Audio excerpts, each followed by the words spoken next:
பிறர் நலன். சூரியன், சந்திரன் மற்றும் படைப்புகள் அனைத்தும் தமக்காக மட்டுமல்ல, பிறரின் நலனுக்காக படைக்கப்பட்டுள்ள உண்மையை கற்பிக்கின்றன. அதேபோல் பிறரின் நன்மைக்காக தங்கள் வாழ்வை அர்ப்பணிப்பவர்கள் நன்றியுடன் நினைவு கூறப்படுகிறார்கள். நோயாளிகள், ஏழைகள் மற்றும் மாற்றுத்திறனாளிகளுக்காக அன்புடன் சேவை செய்த ஹெலன் கெல்லர் மற்றும் ஃப்ளாரன்ஸ் நைட்டிங்கேல் போன்றோர் இன்றும் நினைவு கூறப்படுகின்றனர். அவர்களின் வாழ்க்கை உண்மையான மகிழ்ச்சியும் மகத்துவமும் பிறருக்கு சேவை செய்வதில் உள்ளது என்பதை நமக்கு நினைவூட்டுகின்றன. இச்சிரோ கிசுமி எழுதிய the courage to be disliked என்ற நூல் வேலை செய்தல் என்பதன் உண்மையான சாரம் பொது நலனிற்கு பங்களிப்பதாகும் என்பதை எடுத்துரைக்கிறது.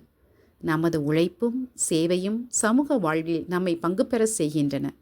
நான் பிறருக்கு பயனுள்ளவள் என்ற உணர்வு மகிழ்ச்சியையும் தன்னம்பிக்கையையும் சுய மதிப்பையும் வளர்க்கிறது.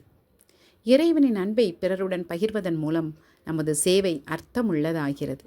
பெந்தகோஸ்தே திருநாள் பரிசுத்த ஆவியின் வரங்களையும் எல்லாம் அல்ல இறைவனின் வல்லமையையும் நமக்கு நினைவூட்டுகிறது.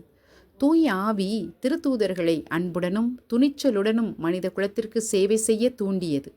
பரிசுத்த ஆவியால் நிரப்பப்பட்ட திருத்தூதர்கள் பல மொழிகளில் பேசினர். பல நாடுகளில் இருந்து வந்தவர்கள் தங்கள் சொந்த மொழிகளில் அதை புரிந்து கொண்டு ஆச்சரியம் அடைந்தனர். இதை திருத்தூதர் பணிகள் நூல் 2ஆம் அதிகாரம் விவரித்து கூறுகிறது. புனித பவுல் திருத்தூதர் கொரிந்தியருக்கு எழுதிய முதல் திருமடல் 12ஆம் அதிகாரம் 7ஆம் இறை சொற்றொடரில் பொது நலனுக்காக ஆவியின் வெளிப்பாடு ஒவ்வொருவருக்கும் அளிக்கப்படுகிறது என்று கூறுகிறார்.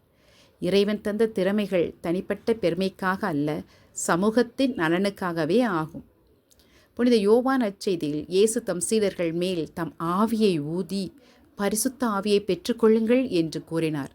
பின்னர் தம் பணி மற்றும் அதிகாரத்தையும் அவர்களிடம் ஒப்படைத்தார். ஆகையால் தூய ஆவியை நாடி தேடுவோம். இறைவன் தந்த அனைத்தையும் பிறரின் நலனுக்காக பயன்படுத்துவோம். அன்போடு சேவை செய்வதன் மூலம் இறை அருளின் கருவிகளாக மாறி உண்மையான மகிழ்ச்சியை அனுபவித்து பிறருக்கும் வழங்குவோம்.